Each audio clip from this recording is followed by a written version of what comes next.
Después de que mi esposo falleciera, repartimos la herencia y mi nuera ambiciosa me entregó una caja de cartón con una nota que decía: «Aquí cabe todo lo que mereces». Cuando revelé la verdad sobre el testamento, me rogó perdón. «Me alegra tenerte aquí. Sigue mi historia hasta el final y dime desde qué ciudad me ves para saber hasta dónde ha llegado mi historia». Jamás imaginé que después de 45 años de matrimonio, todo mi valor cabría en una sola caja de cartón.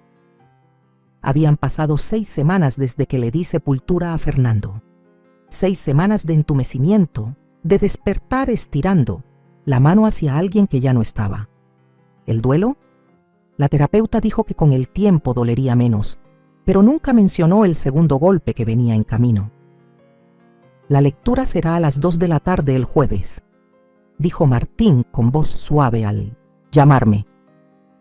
Martín Herrera había sido nuestro abogado por más de 30 años y noté algo raro en su tono. Tal vez preocupación. Hay que atender los deseos de Fernando. Ese jueves me puse el vestido azul marino que compré para nuestro 40 aniversario. A Fernando siempre le encantaba cómo me veía de azul. La oficina del abogado se sentía más fría de lo que recordaba, con esa caoba pulida y los sillones de cuero que parecían tragarte entera. Luis y Renata ya estaban sentados cuando llegué. Mi hijo no se levantó al verme entrar. Solo me miró con esos ojos vacíos que alguna vez me miraron con tanto amor. A su lado, Renata se revisaba la manicura, esas uñas rojo sangre golpeando con impaciencia su bolso de diseñador. «¿Mamá?», dijo Luis, apenas moviendo la cabeza. La palabra cayó seca entre nosotros. Martín entró con una carpeta en la mano, su rostro sin expresión mientras se sentaba frente al escritorio. «Gracias por venir. Sé que es un momento difícil». Aclaró la garganta y se acomodó los lentes. «Procederé a leer el último testamento de Fernando Ríos». Las palabras me cayeron como agua helada. La casa que Fernando y yo compramos cuando Luis tenía apenas 3 años, dejada para Luis. Las cuentas de retiro que construimos con tanto cuidado durante décadas, también para Luis. La casa de veraneo en Bahía Escondida, donde pasamos todos los veranos para Luis.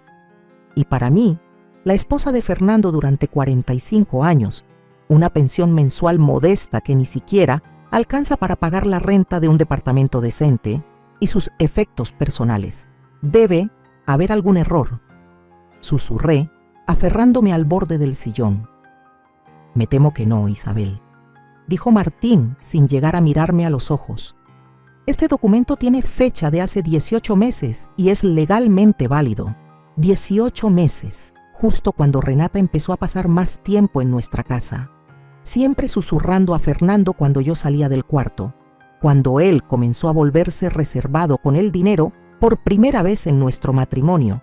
«Bueno», dijo Renata al levantarse y alisar su falda, una sonrisa insinuándose en sus labios. «Parece bastante claro todo». El camino de regreso al hotel fue un borrón. Me había estado quedando allí desde el funeral, después de que Renata sugiriera que Luis y yo necesitábamos tiempo para procesar todo en la casa. Ahora entendía el verdadero significado de esas palabras. Apenas me había sentado al borde de la cama cuando tocaron la puerta. Abrí y ahí estaba Luis, con una caja grande de cartón en brazos. «Renata pensó que tal vez querrías las cosas personales de papá», dijo, sin entrar, sin mirarme directamente. Puso la caja justo dentro del umbral.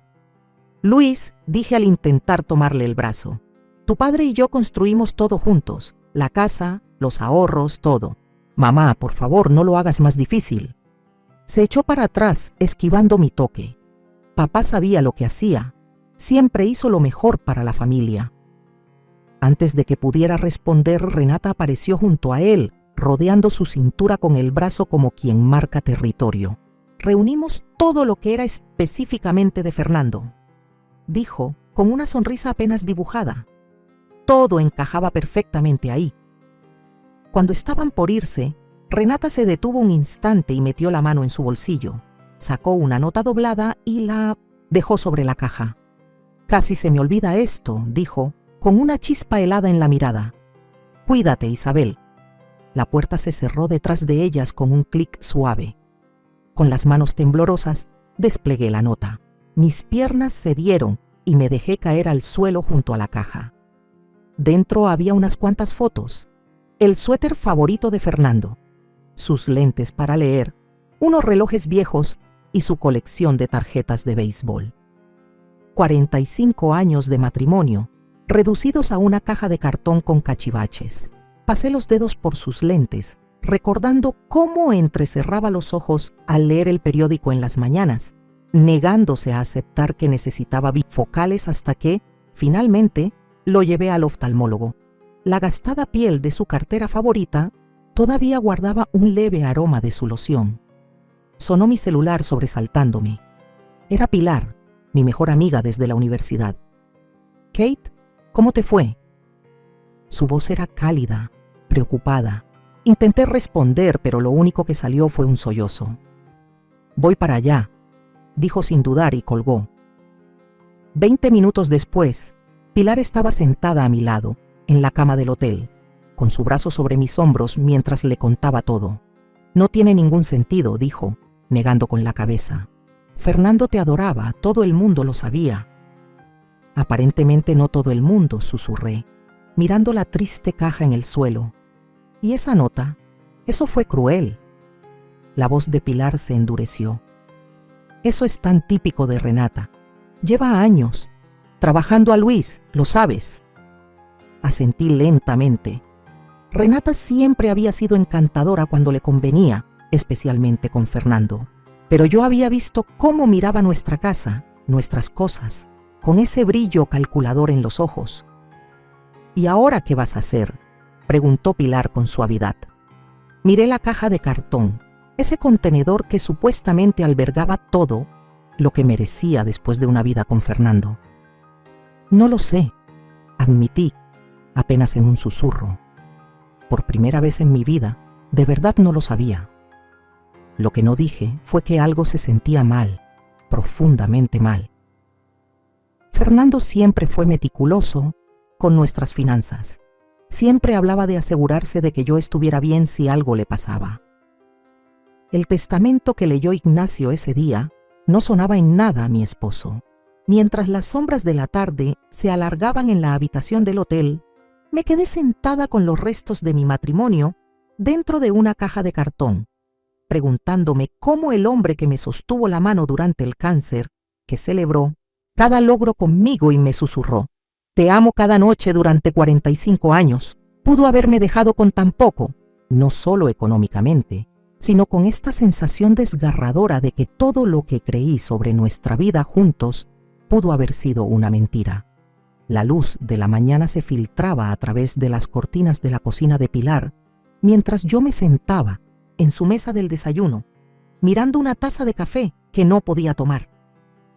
Habían pasado 3 días desde la lectura del testamento de Fernando, y aún llevaba puesta la misma ropa que usé en el hotel. Ayer Pilar prácticamente me obligó a subir a su coche, negándose a dejar que me marchitara en esa habitación deprimente. «Te quedas conmigo hasta que resolvamos esto», dijo, con ese tono firme que perfeccionó durante 40 años como directora de secundaria. Ahora colocó un plato con pan tostado frente a mí, que sabía que no iba a comer. «Isabel Ríos, tienes que comer algo», dijo Pilar sentándose frente a mí. «No puedes luchar si estás débil». La miré.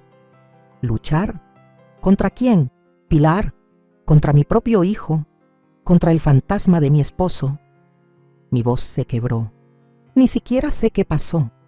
Sonó el timbre antes de que pudiera responder. Pilar volvió al poco rato con mi nieta Camila, cuya presencia alivió al instante el peso en mi pecho. «Abuela», dijo Camila corriendo a abrazarme. Su cuerpo de 15 años aún encajaba perfectamente contra mi hombro, como cuando era pequeña. «Te he estado mandando mensajes toda la semana». «Lo siento, mi amor. Mi celular». Me di cuenta de que no lo había cargado desde la lectura.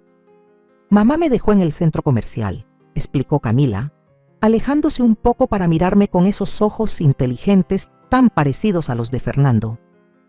Le dije que me iba a ver con unas amigas, pero tomé un Uber hasta aquí. Pilar me dijo, ¿dónde estabas?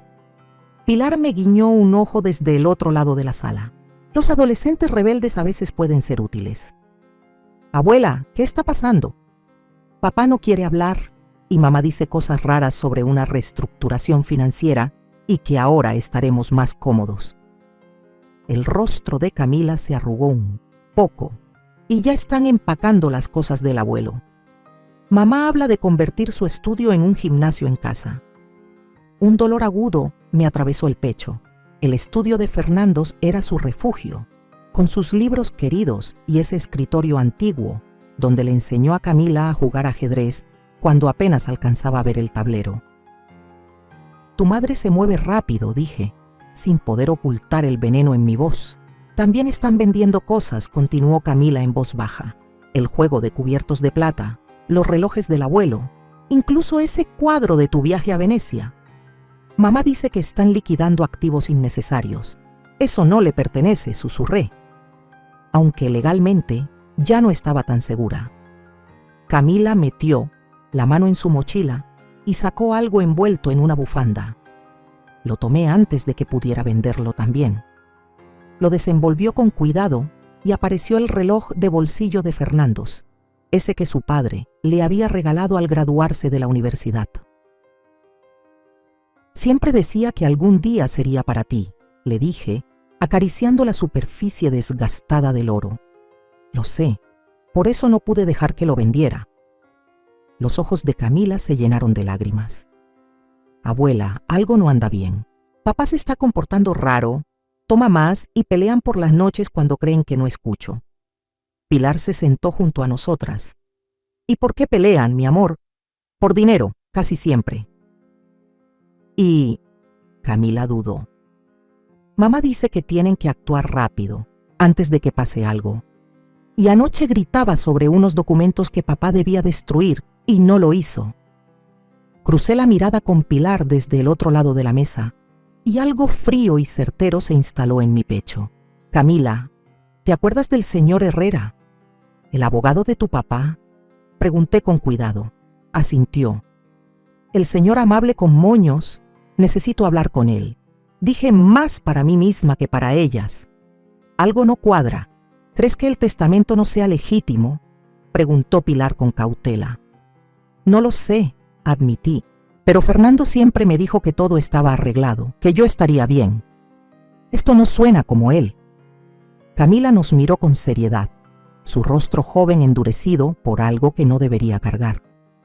Mamá ha estado rara desde que el abuelo se enfermó.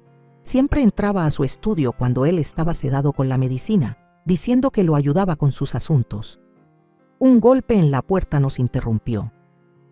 Pilar fue a abrir y regresó con Ignacio Herrera, serio en su chaqueta de tweed y ese moño perfectamente anudado.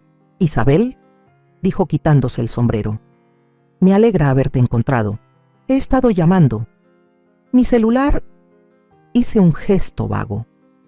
«Entiendo». Asintió hacia Camila y luego me miró con una intensidad que aceleró mi corazón. «Necesito hablar contigo, en privado». «Lo que tengas que decir, puedes decirlo frente a Pilar y Camila», respondí, tomando la mano de mi nieta. Ignacio colocó su portafolio sobre la mesa y se sentó. He estado revisando unas irregularidades en los archivos legales de Fernando. El testamento que leímos me preocupa. ¿Qué tipo de preocupaciones? Me incliné hacia adelante. Fernando vino a verme 3 meses antes de morir. Quería actualizar su testamento. Ignacio se quitó los lentes y los limpió con un pañuelo. Yo mismo redacté el nuevo documento, pero luego me fui de vacaciones por 2 semanas. Cuando regresé, Fernando me dijo que todo estaba resuelto. Asumí que lo había firmado en mi ausencia, tal vez con otro abogado. Pero lo animé, sintiendo un aleteo de esperanza. El testamento que leímos la semana pasada no es el que yo redacté. El formato, el lenguaje, es distinto.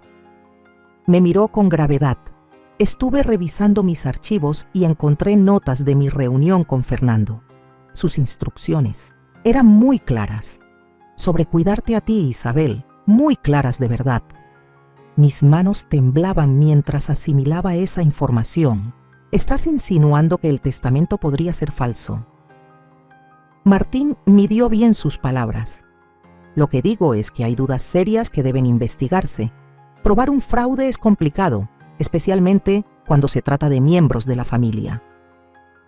Mamá agarró un montón de papeles del despacho del abuelo justo después de que murió, interrumpió Camila. Los guardó en la caja fuerte de su closet. Martín alzó las cejas. Eso está muy interesante. ¿Y ahora qué hacemos?, pregunté sintiéndome rebasada. Por ahora investigamos. Sin hacer ruido, aconsejó Martín. Si existe un testamento más reciente y legítimo, hay que encontrarlo. Y si hubo manipulación, dejó la frase en el aire. Después de que Martín se fue, me quedé mirando la caja de cartón con las cosas de Fernando que había llevado al departamento de Patty. Seguía teniendo todo lo que Renata pensó que merecía. Un montón de recuerdos y baratijas. Pero ahora, al observar los lentes de lectura de Fernando y su billetera gastada, me pregunté si ahí también estaba escondida la verdad. La verdad de lo que realmente pasó en esos últimos meses. Por primera vez desde el funeral, sentí algo que no era solo tristeza, era determinación.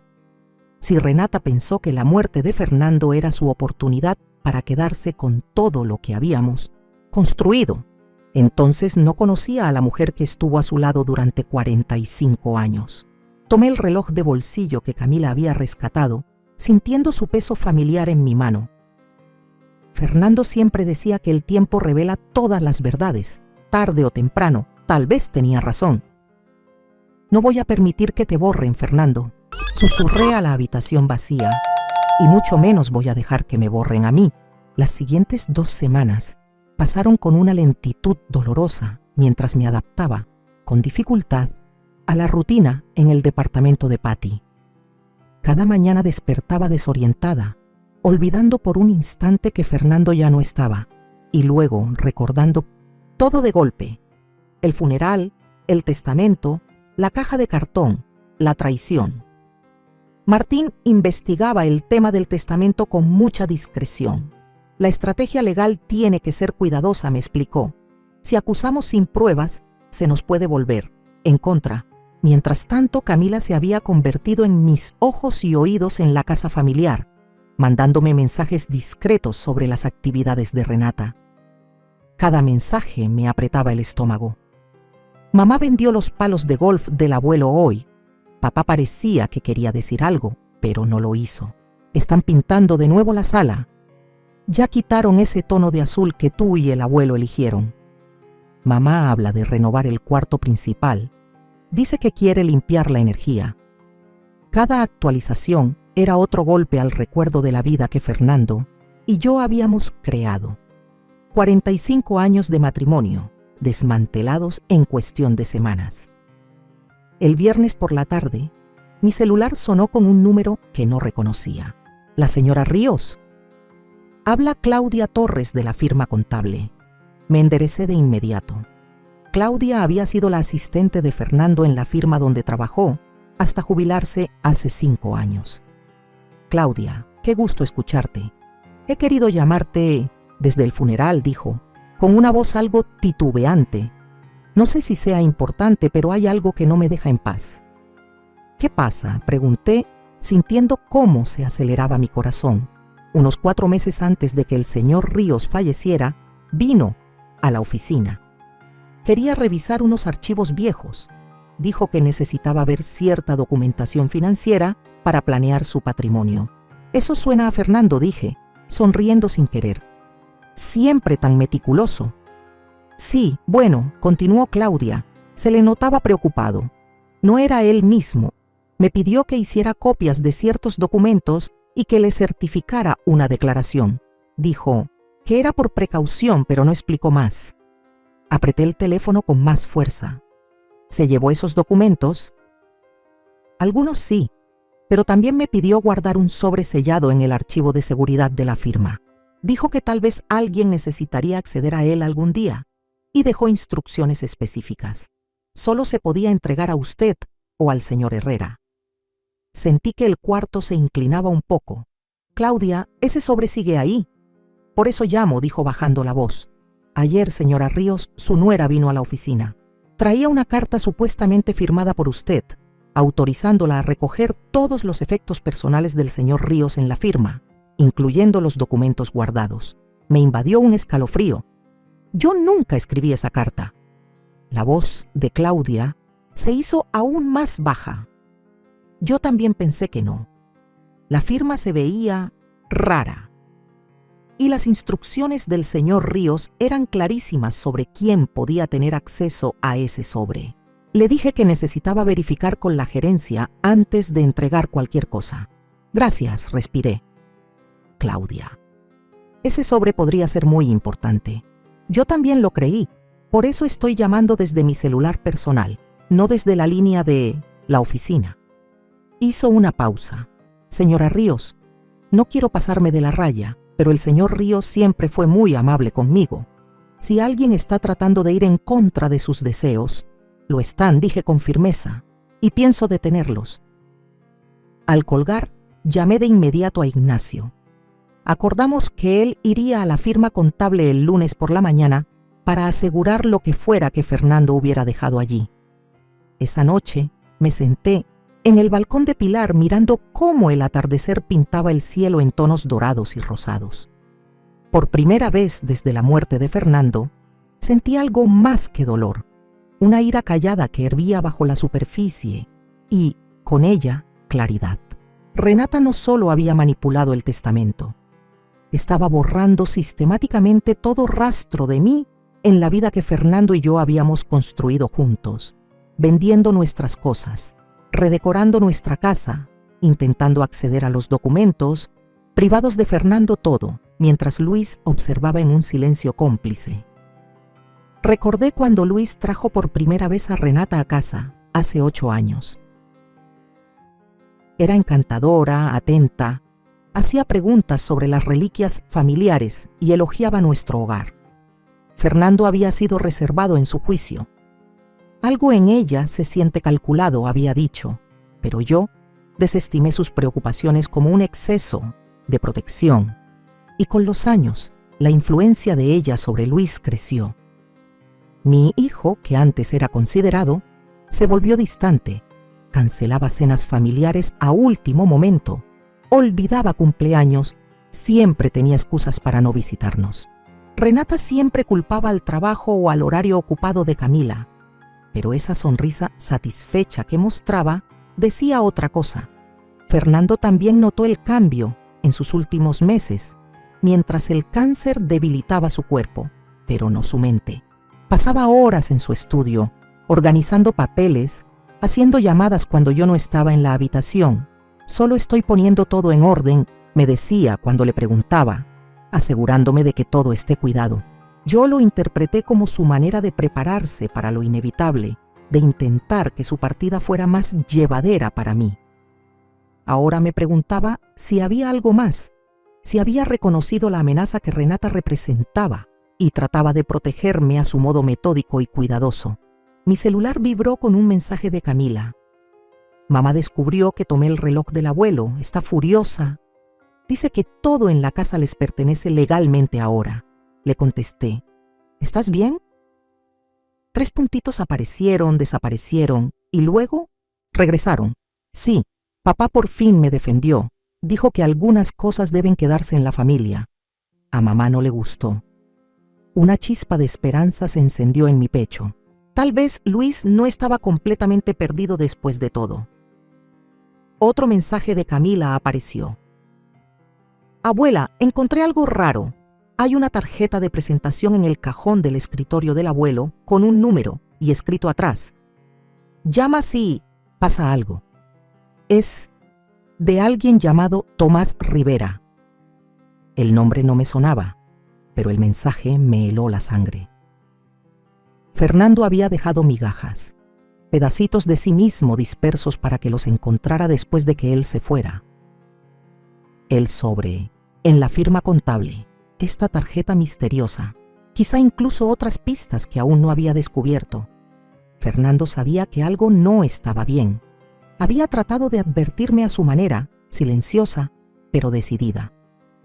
Mientras el cielo se oscurecía y las estrellas comenzaban a aparecer, me hice una promesa a mí misma y a la memoria de Fernando.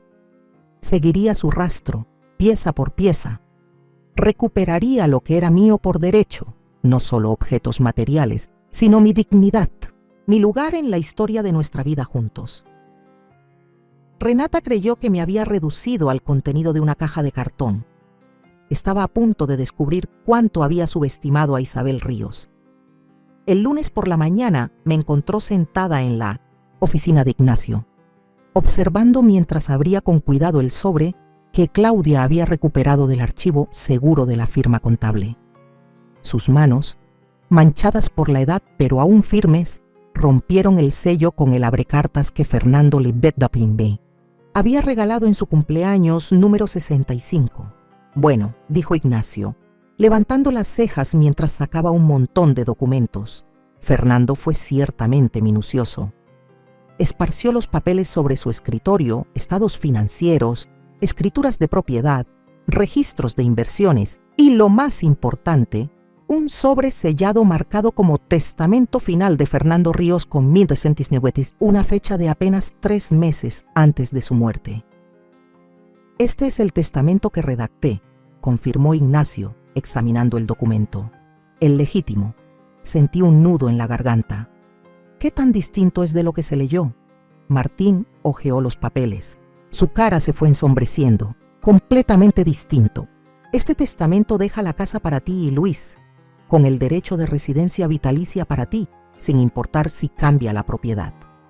La mayor parte de los bienes económicos te pertenecen, y se establecieron fideicomisos específicos para la educación y el futuro de Camila. Me miró a los ojos.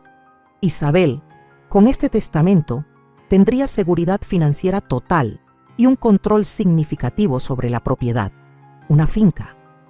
Sentí una oleada de alivio, seguida de inmediato por un golpe de furia. Fernando me había protegido, como lo prometió, pero alguien, y no tenía muchas dudas sobre quién, había ocultado deliberadamente su verdadera voluntad. Hay más, continuó Martín, levantando otro puñado de documentos. Fernando dejó constancia de actividades sospechosas durante los últimos 2 años. Apuntes sobre Renata entrando a su computadora cuando él estaba medicado.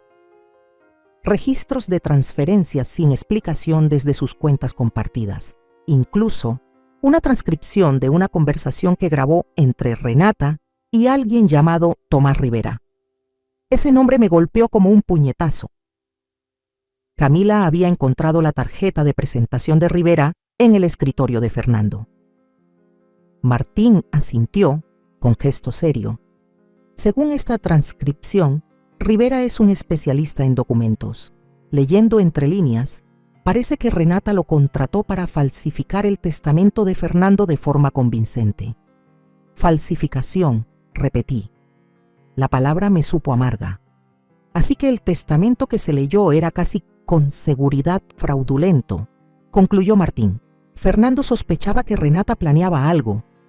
Por eso creó esta reserva de pruebas.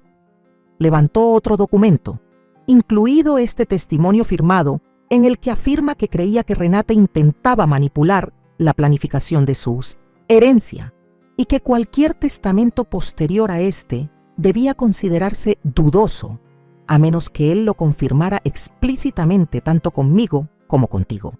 Me tapé la boca con la mano sintiendo las lágrimas asomarse. Incluso desde el más allá, Fernando seguía protegiéndome, seguía luchando por nosotros. ¿Y ahora qué pasa?, pregunté, obligando a mi voz a mantenerse firme. Tenemos 2 opciones, explicó Martín, entrelazando los dedos. Podemos enfrentar directamente a Luis y Renata con esta evidencia y exigir que reconozcan el testamento legítimo. O podemos presentar una petición formal ante el Tribunal de Sucesiones impugnando el testamento fraudulento. Si vamos a la corte, se hace público, confirmó Martín. Y puede ser más dañino para todos los involucrados. La falsificación de un testamento es un delito grave. Pensé en Luis, débil y manipulable, pero aún así, mi hijo. Y en Camila, que quedaría destrozada si su madre enfrentara cargos criminales. Intentemos primero el enfoque directo, decidí. Pero quiero hacerlo, con cabeza. Ya demostraron que están dispuestos a romper la ley. Martín sonrió levemente. Fernando siempre decía que tú eras la estratega de la familia. Esa tarde, llamé al misterioso Tomás Rivera usando el número de la tarjeta que había encontrado Camila. No dije quién era, solo pregunté por sus servicios en planificación patrimonial. Ya no hago ese tipo de trabajo, dijo sin más. Estoy, ¿verdad? Renata Ríos me lo recomendó. Dijo que fuiste de gran ayuda. Una larga pausa. Mire, señora, no sé qué busca, pero no quiero volver a meterme en ese lío. Esa familia trae problemas escritos en la frente. ¿Qué clase de problemas?, insistí. Soltó una risa seca, del tipo donde la esposa quiere alterar documentos mientras el marido agoniza. Del tipo donde me pagaron la mitad y luego desaparecieron cuando empezaron las preguntas. Ya me harté de ese desastre. Después de colgar, llamé a Pilar. Necesito un favor, le dije. Quiero que invites a Luis, Renata y Camila a cenar en tu casa mañana por la noche. Vaya petición, respondió Pilar con cautela. ¿Puedo preguntar? ¿Por qué? Porque ya me cansé de esconderme, respondí. Es momento de empezar a mover las piezas. Renata aceptó la invitación de Pilar con una renuencia que olía a sospecha, seguramente creyendo que sería otra oportunidad para tantear lo que yo sabía. No tenía idea de que estaba entrando directo en una trampa meticulosamente preparada. A la noche siguiente, me mantuve ocupada en la cocina de Pilar, cocinando el estofado favorito de Fernando. El ritual de cortar verduras, dorar la carne, medir condimentos, me ayudaba a calmar los nervios. ¿Estás segura de este plan?, preguntó Pilar mientras arreglaba la mesa. No, confesé, pero se siente correcto. Fernando siempre decía que había que dar a la gente la oportunidad de hacer lo correcto antes de forzar su mano. Justo a las 6:30 sonó el timbre. Camila fue la primera en entrar, dándome un abrazo discreto. Luis llegó detrás, visiblemente incómodo, evitando mirarme. Renata fue la última, con una sonrisa tensa y calculadora al observar la escena hogareña. «Qué acogedor», comentó, entregándole a Pilar una botella de vino. «Isabel, me sorprende verte haciendo de anfitriona en 1800, casa ajena». Le sonreí con amabilidad. Hay habilidades que nunca se pierden, Renata, como cocinar o reconocer una falsificación. Su sonrisa se congeló. Luis levantó la cabeza de golpe. Camila nos miraba, sintiendo la tensión que se acumulaba. «Vamos, a sentarnos», dije, mientras llevaba el estofado a la mesa. «Tenemos mucho de qué hablar». Al acomodarnos, noté cómo le temblaba levemente la mano a Renata al tomar su vaso de agua. Luis estaba pálido. Sabían que algo se venía, solo que no imaginaban cuán descubierta estaba su mentira. Serví la cena con la facilidad de quien lo ha hecho 1000 veces, haciendo comentarios sobre el clima, preguntándole a Camila por la escuela. Esa normalidad fingida estiraba la tensión como un hilo a punto de romperse. Finalmente, mientras servía el pay de manzana favorito de Fernando, la paciencia de Renata se agotó. ¿De qué va todo esto, Isabel? ¿Cuál es el show? Me senté, dejé el servidor de pay y la miré directo a los ojos. Se trata de hacer lo correcto, dije con calma, de respetar los verdaderos deseos de Fernando y de darte una sola oportunidad, solo una, para arreglar esto, antes de que las cosas se pongan mucho, mucho peor para ti. Luis se removió incómodo. «Mamá, ¿de qué estás hablando?» Saqué del bolsillo un papel doblado, la primera página de la verdadera última voluntad de Fernando. Hablo del hecho de que el testamento que se leyó en la oficina de Ignacio era una falsificación, dije, empujando el documento hacia ellos. «Y tengo pruebas». El silencio que siguió fue absoluto. Renata miró el papel, su rostro pasando por una tormenta de emociones, sorpresa, cálculo y al final una máscara de indignación. «Esto es absurdo», dijo, apartando el documento. «Un intento desesperado de armar escándalo. Tomás Rivera», interrumpí en voz baja. «¿Ese nombre te suena, Renata?» Su rostro se quedó sin color. «¿Quién es Tomás Rivera?», preguntó Luis mirándonos a ambas. No le quité la vista a Renata. «¿Por qué no se lo cuentas tú?». Como no dijo nada, continué con la voz firme.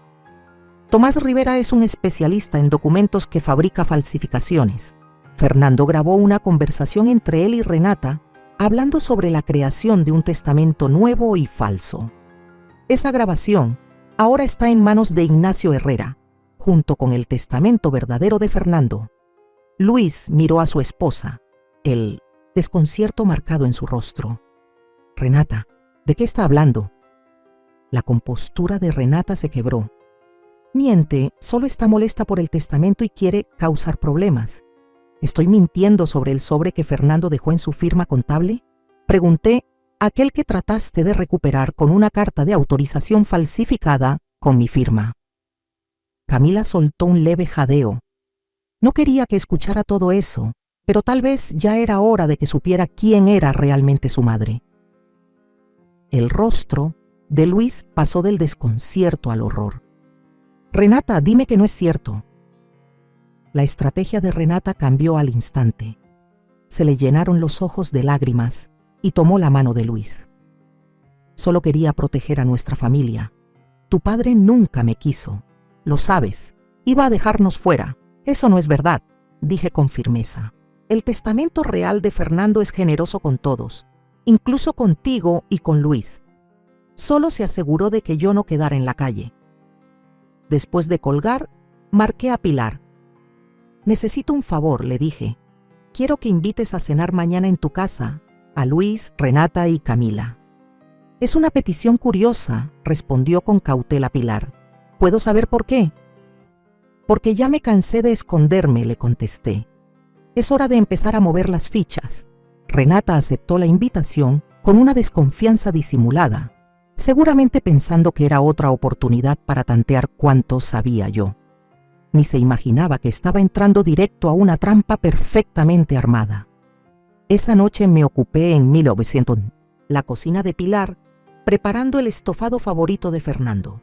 El ritual familiar de cortar verduras, sellar la carne, medir condimentos me ayudaba a mantener la calma. «¿Estás segura de este plan?», preguntó Pilar mientras acomodaba la mesa. «No», admití, «pero siento que es lo correcto. Fernando siempre decía que había que darles a las personas la oportunidad de hacer lo correcto antes de obligarlas». Justo a las 6:30 sonó el timbre. Camila fue la primera en entrar y me dio un abrazo rápido y disimulado.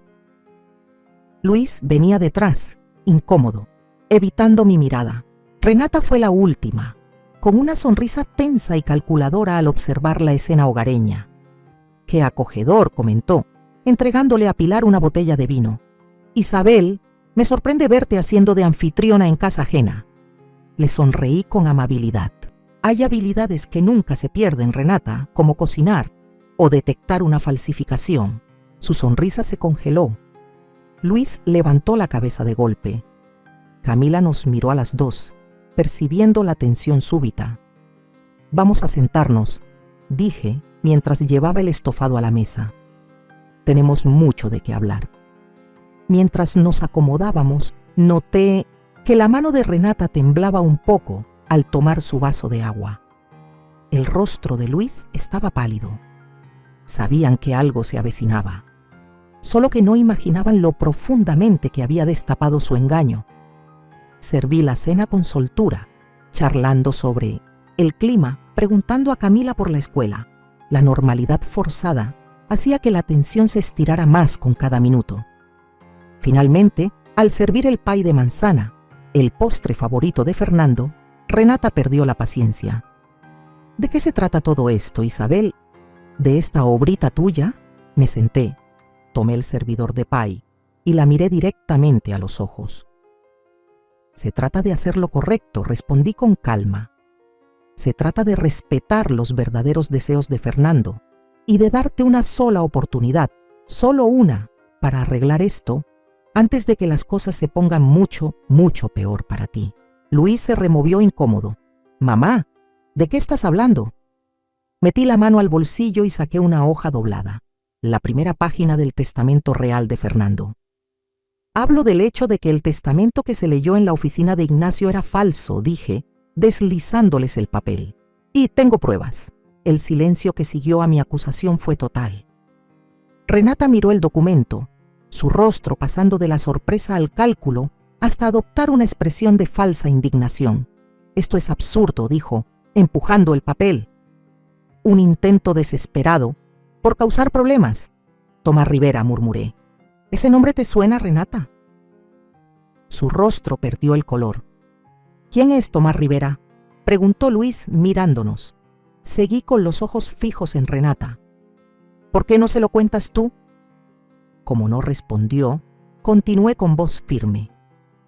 Tomás Rivera es un especialista en documentos que fabrica falsificaciones.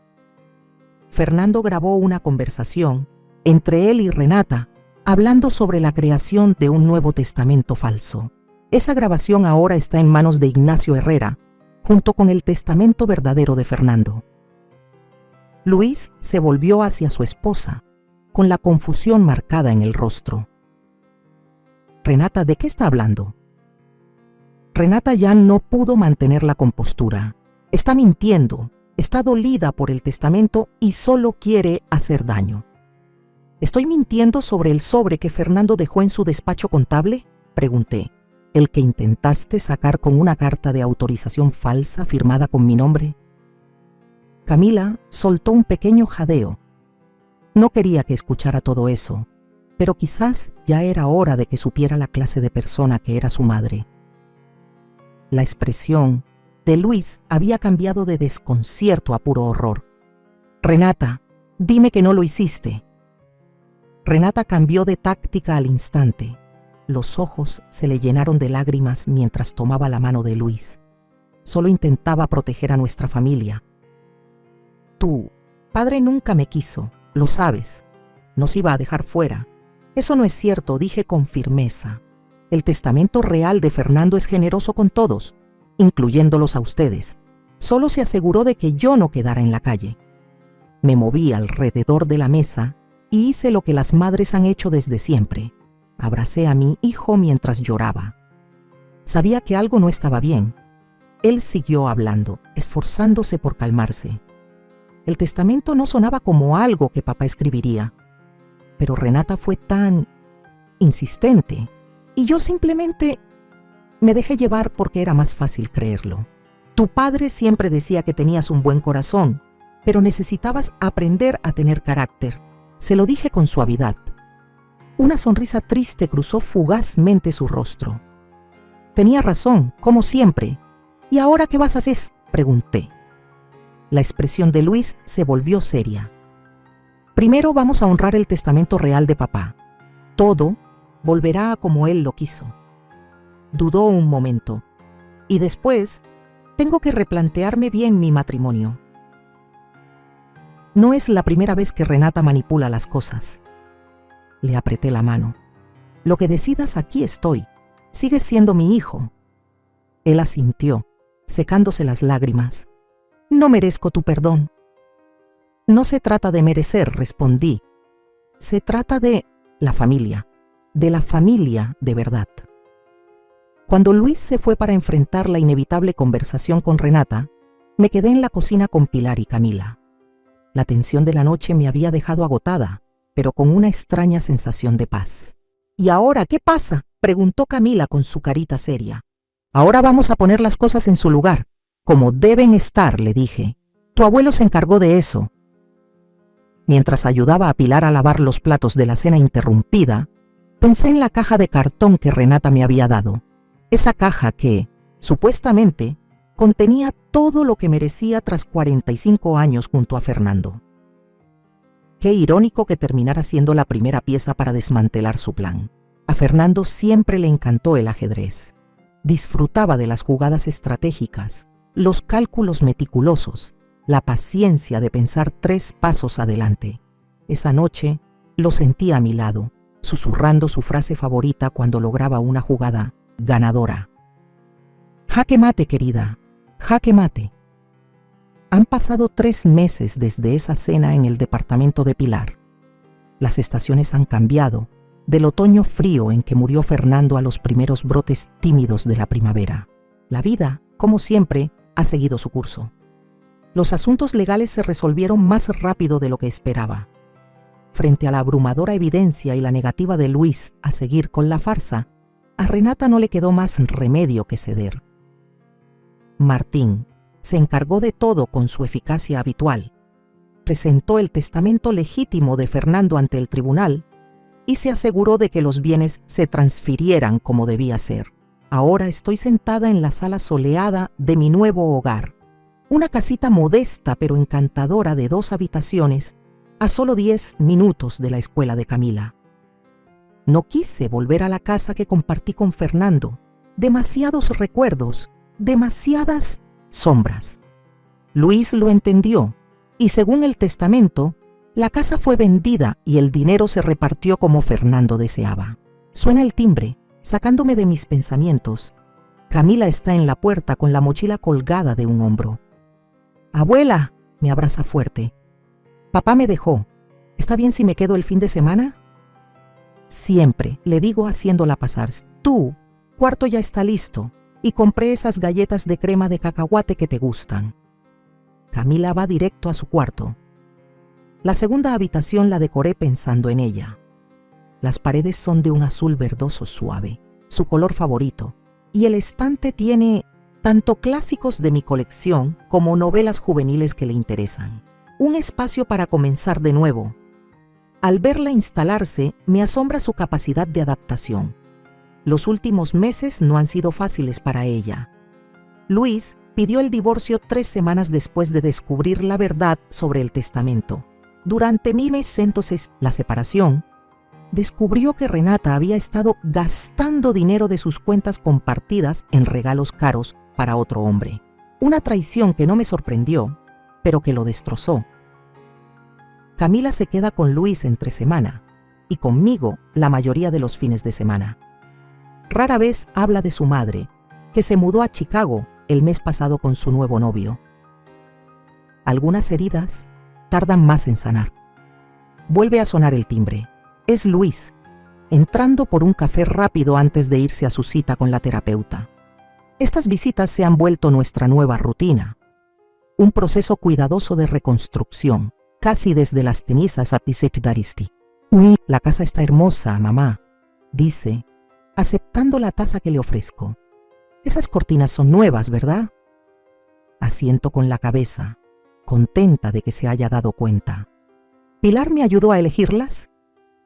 Nos acomodamos en sillas cómodas en el pequeño patio trasero. Vemos a Camila caminar entre el jardín que empecé.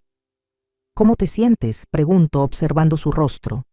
Las ojeras han disminuido y ha recuperado algo del peso que perdió durante aquellas semanas terribles.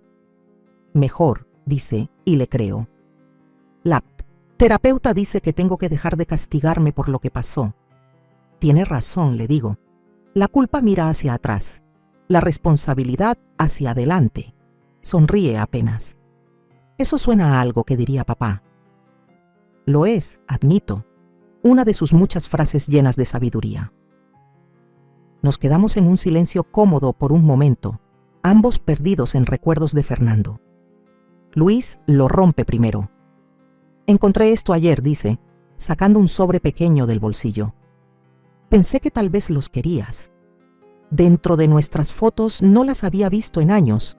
Fernando y yo el día de nuestra boda, jóvenes y radiantes, Fernando cargando al recién nacido Luis, los 3 en la casa de la playa en Bahía Escondida, Fernando enseñándole a la pequeña Camila a hacer un castillo de arena.